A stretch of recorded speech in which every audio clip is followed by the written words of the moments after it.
Welcome to episode number 10 of Find Your Success. Welcome back. I cannot believe that we've made it to number 10, and we've got a very special episode with my good friend and basically a family member, Jordan Moore. Yeah, pretty much. Thanks for having me back on. Yeah, well, welcome back. Yeah. I can't believe this is our third time getting to sit down and have a conversation. Always good convos. They are always good conversations, Yeah. and I appreciate you for that. Yeah. And things have evolved a lot. Absolutely. In the last Yeah. Life's always changing. 5 years, 4 Yeah. years since that first one. Yes, sir. Well, I guess we'll really just dive into it. Where are you from? I'm from small town Belen, actually, where you're from as well. You know, so just 30 miles south of Albuquerque. You know, big family man, and you know, still close to the family, and still go down and visit them in Belen. But I'm busy up here in Albuquerque doing my own thing now. How long have you been up here in Albuquerque? Since college, you know, so I graduated high school 2008. So moved up here in 2009, my freshman year of college, and been up here ever since. So I don't see myself leaving unless some other opportunity presented itself. But for right now, I'm content with where things are. Shoot, at this point, you've almost lived up here longer than you lived down in Belen. Exactly, yeah. That's hard to think about. I didn't even think of it like that. Yeah. Yeah, wow. I'm not sure how to feel about that. Yeah, we're getting old. Too fast. Yeah, that is insane. No. Well, you gotta show some love to old B-Town. Exactly, yeah. It is home, but I'm glad you're here in Albuquerque. Yeah. You know, I think you're an excellent piece of what Albuquerque offers to the world, and I appreciate that. again, I'm glad to have you back on the show. Yes, sir. So you've been up here in Albuquerque for a long while now, and you're a coach. Would you call yourself a coach? Yeah, coach, personal trainer. Personal trainer, that's what I was looking for. Entrepreneur, you know, if you're counting everything, you know, but my day-to-day, you know, that's mainly what I do. I coach people in health and fitness. You know, I help them keep track of their diets, you know, and help them get in shape, lose weight, get stronger, you know, rehab from injuries, prep them into competitions, you know, the whole 9 yards. So, you know, you do tell me what your goals are, you know, and I'm gonna get you there. How did you get started in the health and fitness space?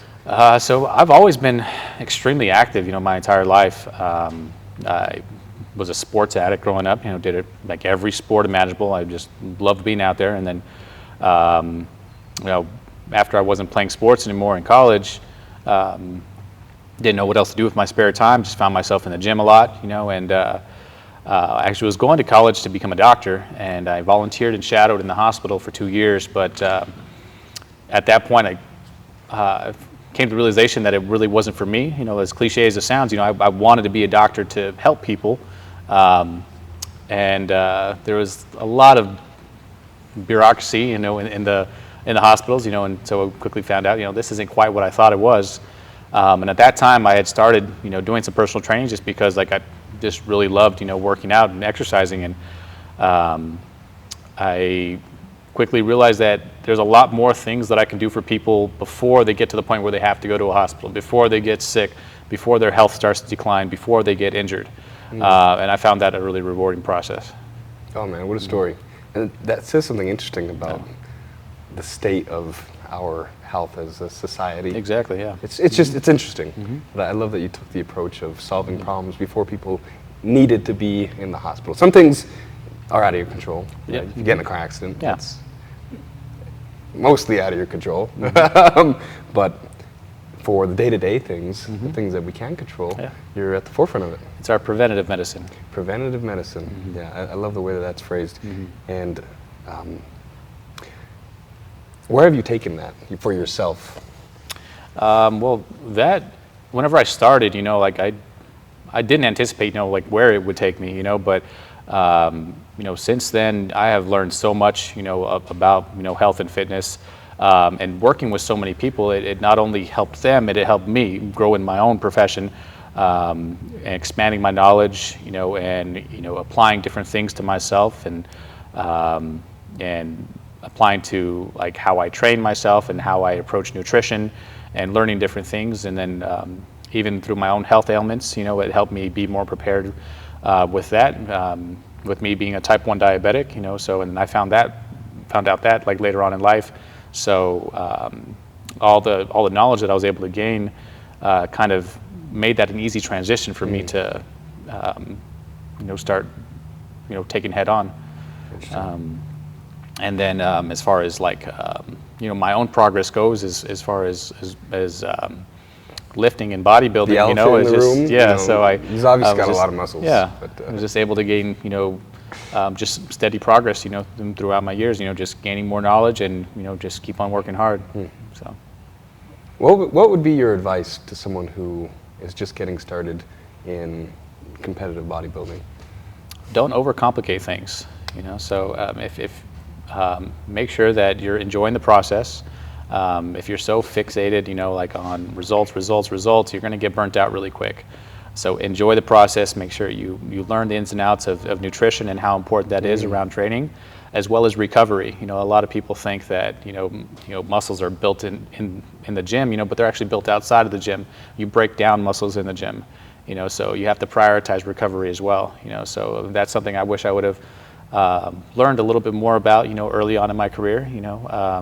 I was, guilty of like what a lot of other people do.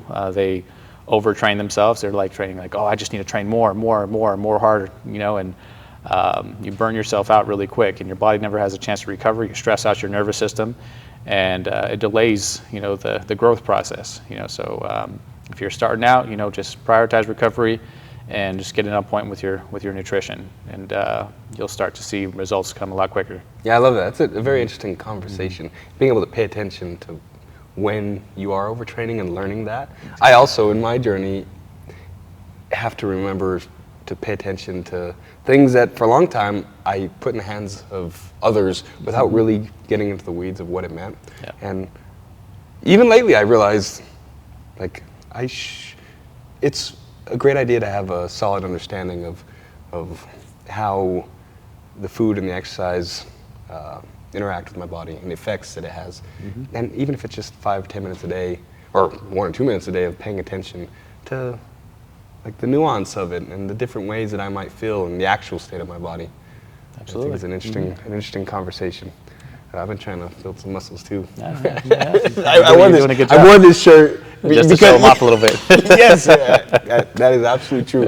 Because I knew that you were going to look amazing, and I wanted to sit in the room with your muscles and put mine out there too.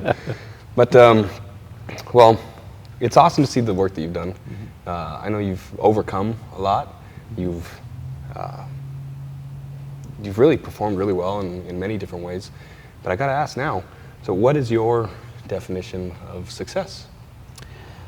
So when I think of success, I feel like my idea of it has changed, over time. Whenever I was younger, I thought of success, as having a fancy car, having a really nice house, and all these materialistic things, But as I've grown older and matured, I now look at it in a different way. I think I look at success more as a mindset. So it's not something that is just like a point that you get to and then you're done. It's a continuous mindset of applying maximum effort, to everything that you do and enjoying the process of it. If you're not really enjoying the process or you're not really giving any effort, you're never going to succeed in anything.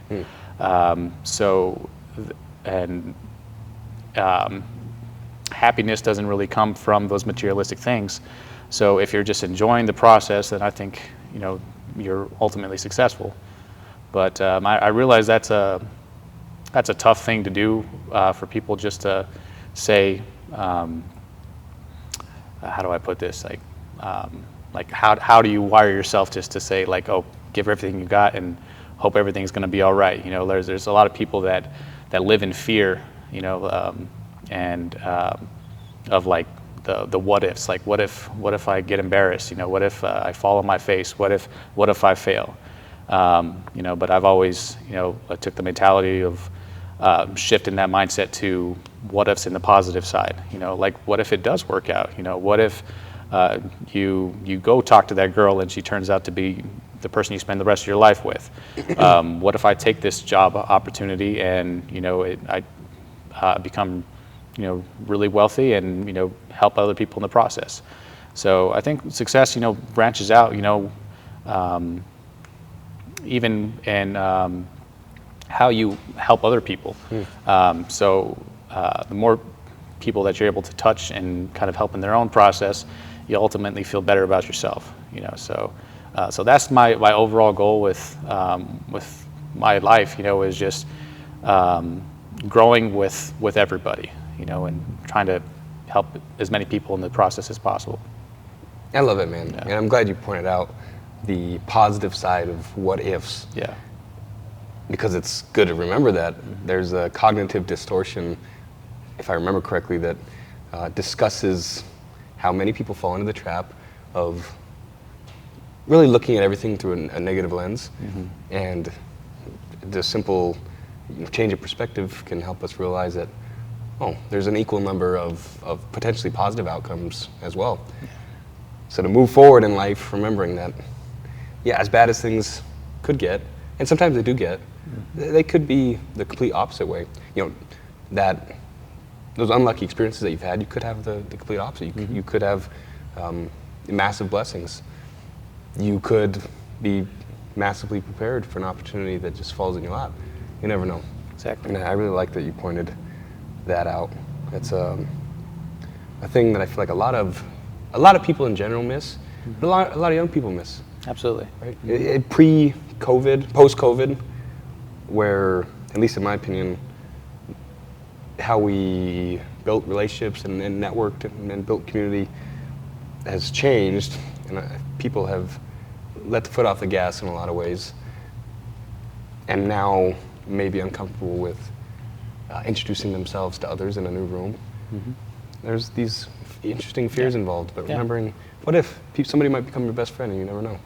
Yeah, and COVID's a great example because you can't control what life throws at you, but you can control how you respond to it. Yeah. So if you respond with negativity, then you're just going to be just a hot mess, just stressed out all the time and living in fear. Yeah. But if you responded to it with positive action, and then sky's the limit of where you can go. Yeah.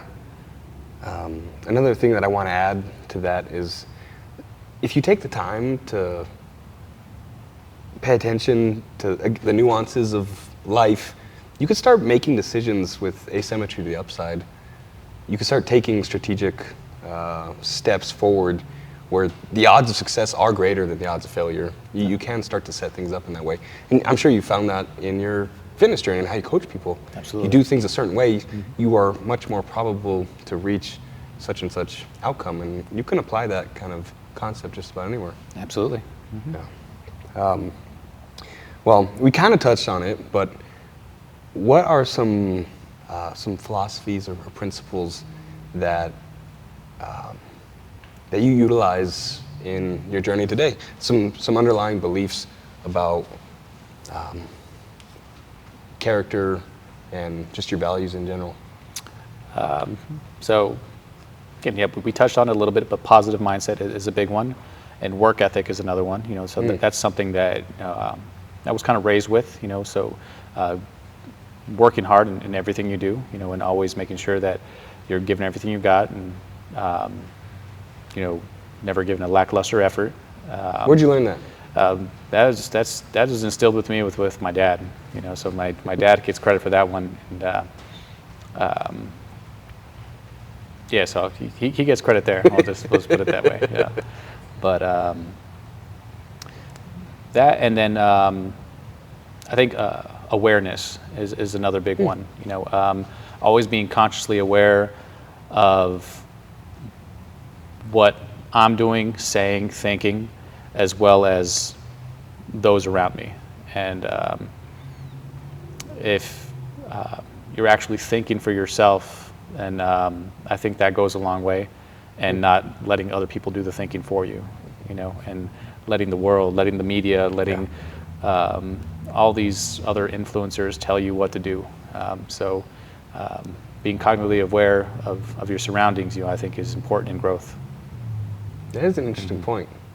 In my mind, I immediately think of not being disappointed when things don't go my way if I put it in someone else's hands. Right? If I trusted somebody else to do something and I didn't have a base knowledge of it and it didn't go right, then, you know, where's the fault really? Can I be upset if something didn't go right, as disconnected as I might have been? And just to your point, I think it's interesting how often we rely on sources so far from us, or sources that just aren't, they seem like they aren't based in reality. Yeah. And I think that comes, you know, from a place of fear as well. You know, it's just because of the uncertainties of of the outcome. If we do take control, you know, what if we fail? You know, we're not really sure about this, but you know, in my opinion, there's no such thing as failure. It's just lessons learned. Yeah, that's a great one. The only way you fail is if you quit. Exactly. Yeah, if you take yourself out of the game or you blow yourself up. Exactly. Yeah. Do you see people do that often? All the time. They blow themselves up and remove themselves from the game? Absolutely, especially in the fitness industry. You know, we get people that, we'll put it this way, I'll give an example of New Year's resolutioners. You know, so that is a big one. You see people that say like, oh, this year I'm going to get myself in shape. You know, I'm going to drop these extra pounds, or I'm going to put on this muscle. You know, but so they start in the new year. They start going to the gym, but what happens? You know, within a month, within 2 months, they stop going. And why is that? And it's because they're not seeing results, whether that is because they weren't applying the right consistency, or they just didn't give it enough time. They didn't have the guidance, you know, so just sticking with something, you know, and keep on progressively getting better and better and better is going to be how you get to where you want to go, how to accomplish your goals. The shame and guilt involved in the fitness journey is interesting to me. And I say that because I'm sure you see this all the time, and I see it within myself with many different things, but you know, there's a workout plan that says work out 5 days a week, and people are only working out 4 days. And they might be frustrated because they're not getting results. Well, you can't test the efficacy of the plan if you're not following the plan. Exactly. And a good friend of mine, Nick Peterson, uses the example of like your computer or your phone or your car. Imagine if 4 out of 5 times you went to turn on your car, it just didn't start. You would be pissed. You would be really upset. Yeah. Or your phone, if it didn't call 4 out of 5 times, you tried calling people, you'd be really upset. But with ourselves, with our actions, we tend to be a lot more loose and expect results, and then start throwing plans out the windows, right? Like all these crazy plans, I'm sure most of them can probably get you to where you want, but most people just don't have it in them to follow through with the plan, and they quit, they leave the game. Now they're in a false sense of reality. Exactly. They believe something that's not true about the plan, for example. Yeah. It's interesting. Do you see that a lot? Absolutely, all the time. But I will say there's a little caveat to that too. Personally, I've experienced being too hard on myself. You know, like saying like, oh, I got to do this, I got to do this, I got to do this. You know, and then kind of miss out on a lot of other things. And in doing so, I realized that can be a little unhealthy. You know, so there has to be like a little bit of leeway, you know, to also be kind to yourself in the process, you know. And I think that's a very important thing that I've realized over the past year more than anything, and it kind of centers me a little bit more. That's huge. Again, shame and guilt, and Yeah, whether it's exactly. in a gym or in a business plan, Absolutely. or whatever it is, if you believe there's a plan to get you to somewhere that you want, but you're not necessarily going to go through with the plan, and you actively acknowledge it, there's no sense of feeling guilty about it if you're prioritizing other things. Absolutely. I mean, that's at least the approach I take. That okay, I decided to deviate from the plan, but am I going to tear myself down from it? No. Like, as you know, any journey is like this. Exactly. Right? I mean, in any direction, but it's usually it's not always linear. Yeah, it's valleys and peaks. Yep. And on the other side of every peak is a valley. Yes, sir. Right. That's what makes it a peak. Yep. So you should almost expect to feel a little off sometimes. Not tear yourself down. Exactly. Yeah. Yeah. Yeah, I think those are great. And going back to your point about working hard, I feel like a lot of society has forgotten what that means. Maybe it's overcomplicated it. I'm not really sure. But the idea of just being a hard worker, and I'm glad that you pointed that out, and your connection to your dad. So shout out to him. He's still doing it to this day. He's still doing it to this day. Yeah, that's awesome. That's awesome. Now, moving forward, again, you've reached some interesting peaks, some awesome peaks. You've done a lot of really cool stuff. You categorize yourself as a trainer, as a coach, as an entrepreneur. What are the things you believe are going to make you successful over the next 5 to 10 years? Is there anything that you're currently working on that you're looking forward to honing in on? Not anything in particular. Just growing in every aspect of my life. So I like to surround myself with like-minded individuals who are interested in growth themselves. And I feel like I have like a nice circle around me of friends and mentors. So I want to just keep that process growing, and be open to opportunities that present themselves, and then just keep working hard at everything, and then I'm confident, that that's going to lead to something, So I just don't have anything in particular my mindset on, but that was mentorship. Having mentors in your circle, really at any stages of your life, from what I've seen, seems to be a very, very valuable thing. How has that impacted you personally, having mentors? Oh, it's huge. One of them in particular, his name is Corby Natifero. He's actually the owner of the gym that I train out of. This place right here. This place right here, exactly. So he's the one that I give a lot of credit, or actually most of the credit for my knowledge in health and fitness. He's taught me a great deal. He was my first coach. Helped me turn pro. Just coaching me through that whole process. This is awesome, by the way. Yeah. So just for this record of this episode, you did turn pro. Yes, sir. Yeah. And I have him to thank for it. But that's not where it stopped. So he kind of got me started in some business aspects of my own personal growth as well. Him and we both invested into a pizza place, Goodfellas Pizza. We have now sold it, and made money in the process. He helped me get started in my real estate ventures, so I started investing in real estate, and I've acquired 4 rental properties, so I want to keep on growing that portfolio. So he's helped me out immensely in my knowledge of everything health and fitness, of real estate, of business, and he's just been a good friend in the process. So I'm very thankful for him to be in my life, and I look forward to what our future holds. Yeah, that's awesome. That's awesome. This is a great facility that you guys have. Absolutely, it's pretty cool, and you stay pretty busy. Oh, I almost too busy. Yeah. But I enjoy the process, Yeah. So like I said, success is determined by you enjoying what you do, and I'm glad to say that everything I do doesn't feel like work. Like I'm just showing people what I do on a day-to-day basis, for my own life, and hope that they can gain the same satisfaction that I do out of it. That is a huge advantage, at least in my opinion, to enjoy what you do. Doesn't mean it's not hard. Right? Okay. Doesn't mean that it's not super hard. Exactly. But to be able to enjoy the process of it, I think is sweet. And to keep your eyes open for opportunities like that, like not being too laser focused or rigid with how things have to be done, but being open to the things that can The possibilities. The possibilities to help you answer the call that God has on your life. I think it's very interesting. So I'm stoked to see all the work that you've done, and all the muscles that you've built, not only in yourself, but with other people. Man, these are some terrible jokes. But well, I think we touched about everything that I wanted to touch on. Is there any other achievements or things that you're working on right now that you feel are worth sharing, or obstacles that you've overcome lately?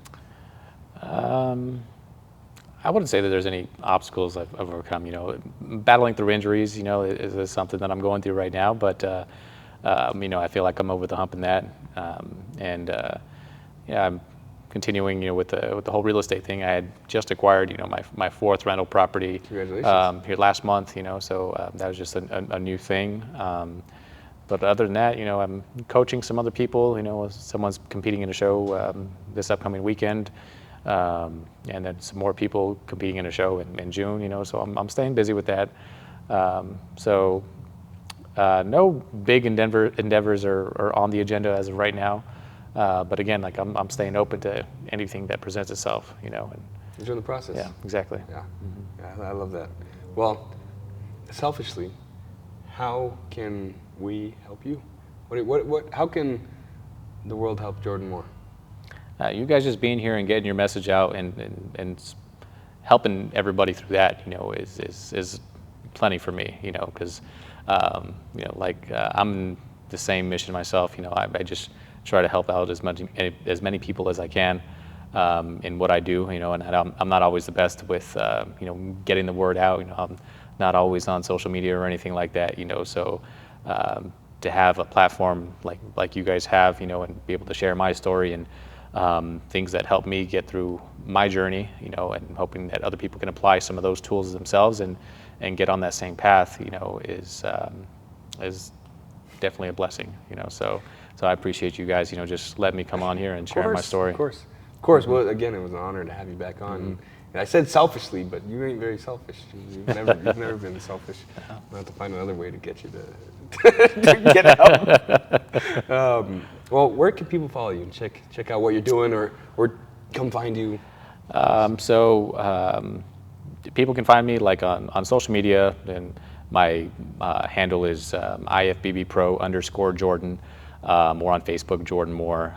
Those are probably the easiest ways to contact me without getting my personal contact information. But if anybody does want that, then they can probably reach out to you, and you can hand that out to them. But I'm here for anything that people need, especially in the health and in the fitness industry. Just to help them, accomplish their own goals in that. Yeah, and the gym is Training Innovations? Training Innovations is the gym I train out of, yes, sir. Nice. You got any extra openings for people out in the world? I can always make room for people, so if people are ready to take the plunge, and have me take them through a workout, they're not easy workouts. I'll let you know right now, but I make sure I ease you into the process. But getting that in line as well as your nutrition is what I'm all about, So if anybody needs any help there, I'm happy to oblige. The workouts are they can be tough, and I've seen some of the tougher ends. Anything in life that's worthwhile is going to be tough. A lot of times that's absolutely true. Mm-hmm. And I will say some of your workouts have really hit the spot. That's right. They hit home. Going back to some of the memories. A little PTSD. Yeah. Yep. Some PTSD. That's a good way to put it. Well, I guess that's about it. Any parting words? Any last things that you want to say out to the world? Sure. I think we covered everything. Yeah. All right. Cool. Well, one last thing. Shout out Jonathan for being stud as always. Killer. Content's always amazing. Follow that guy. If he shows his face anytime soon. But Jonathan's amazing. Jordan, you're amazing. Thanks for coming on. I'm looking forward to sharing this one, not only up here in Albuquerque and just the state in general, but back home. It's I'm sure people will be interested and excited to hear us talk again. For the small town. Yep. Mm-hmm. Not forgetting where we came from. Exactly. Mm-hmm. All right. Well, I think that's about it. This has been episode number 10 of Find Your Success. I can't believe it. But another great one in the books. And we'll see you next time.